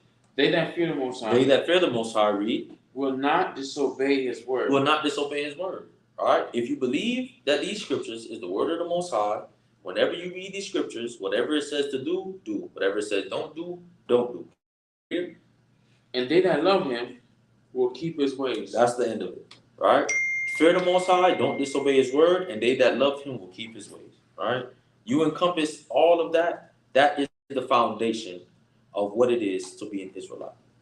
To fear the Most High God, don't disobey His word, to love Him, keep His ways. All right? That's how we fulfill our requirements given to us by the Most High God. All right, so just a few more, scriptures that we went over, just to give some, foundational scriptures, some foundational understanding as to what it is to walk in this truth, man. What it is to walk by faith and not by sight. What it is to fear the Most High, keep His commandments, reverence His name, right? And the same way how He gave us, the way how to build the tabernacle, right? And He started with the things that will be on the inside and kind of build it inside out. It's the same way we need to reconstruct our life. Start from the inside, work outside, because it's not one that is Jew outwardly, but is a Jew inwardly. All right, so with that, I want to say Amanium or Panium. Let me see the announcements. The Shabbat service lives will now be on the headquarters YouTube channel. We won't go live on Saturdays for the Miami channel. All right, so from now on, the lives will be on the headquarters channel. Yeah, the lives on for Shabbat. Okay, so live for Shabbat will be on the headquarters channel. Could you put a link? Yeah. Icon. So there'll be a link to the headquarters YouTube, so that it will redirect you to their channel.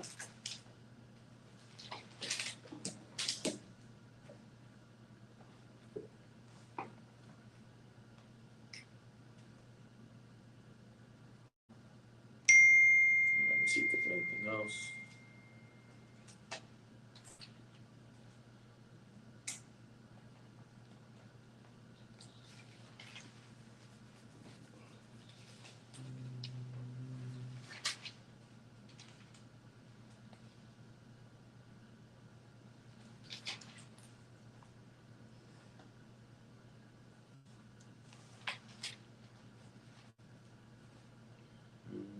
Not seeing anything.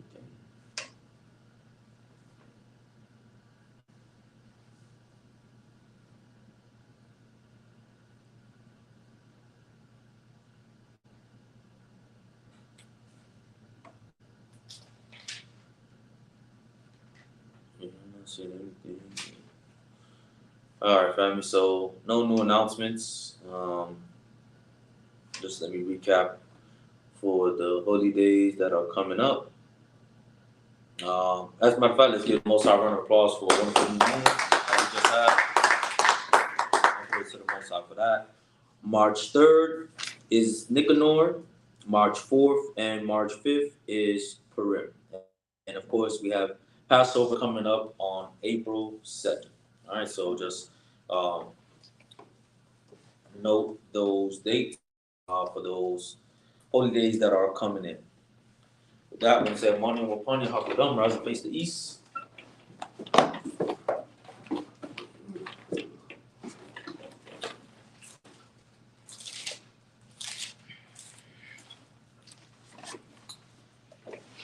This is the book of Deuteronomy, chapter 26 and verse 16, the covenant between Yahawah and the children of Israel.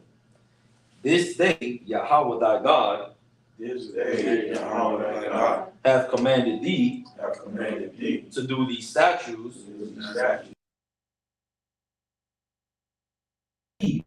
Thou shalt therefore keep and do them with all thine heart, and with all thy soul. Thou hast avouched Yahawah, this day, to be thy God, and to walk in his ways, and to keep his statutes, and his commandments, and his judgments, and to hearken unto his voice. And Yahawah hath avouched thee, this day, to be his peculiar people, as he hath promised thee, and that thou shouldest keep all his commandments, and to make thee high above all nations, which he hath made, which you have made in praise in praise and in name and name and in honor, and in honor, that thou mayest be in holy people that thou mayest be holy people unto Yahawah thy power, unto Yahawah thy power, as he hath spoken. as he has spoken. Bahasham, By Hashem, Hamashiach, Mashiach, Yahawashi, Yahawashi, the water, water, Yad, Yad, Abanawi Yahawah, we come to you, humble heart, mind, and soul. Water Yahawah, Lord, for the knowledge, wisdom, and understanding that you allowed for us to receive today. Yahawah, Lord, for sending down your Holy Spirit, O Yahawah, to be in us, O Yahawah, Lord, that we may gain the knowledge, Lord, and properly apply it, Lord, that we may have wisdom in your sight, O Yahawah, Lord. The same way, Lord, that you have instructed us, Lord, to build up your tabernacle, O Yahawah, Lord. We receive the instructions, Lord, from your scriptures, O Most High, to build up this earthly tabernacle that you have given us, O Yahawah, Lord. May it be found pure, O Yahawah, Lord, as the pure gold, Lord, was in the tabernacle, O Yahawah, Lord. May our light continually burn, Lord, as the candlesticks burn continually, O Yahawah, Lord. May everything, Lord, that you put in us, O Yahawah, Lord, be pure, O Most High, that we may be acceptable in your sight, O. We thank you once again, Lord, for returning our heritage unto us, Lord, for calling us out of the world, for calling us out of darkness and into the light, O Yahawah, Lord. We are forever grateful unto you, O Yahawah, Lord, for you have given us your love, Lord, not by our works, O Yahawah, Lord, but by your election. Ba'ashumashak Yahawashi, the water, the yad, Most High,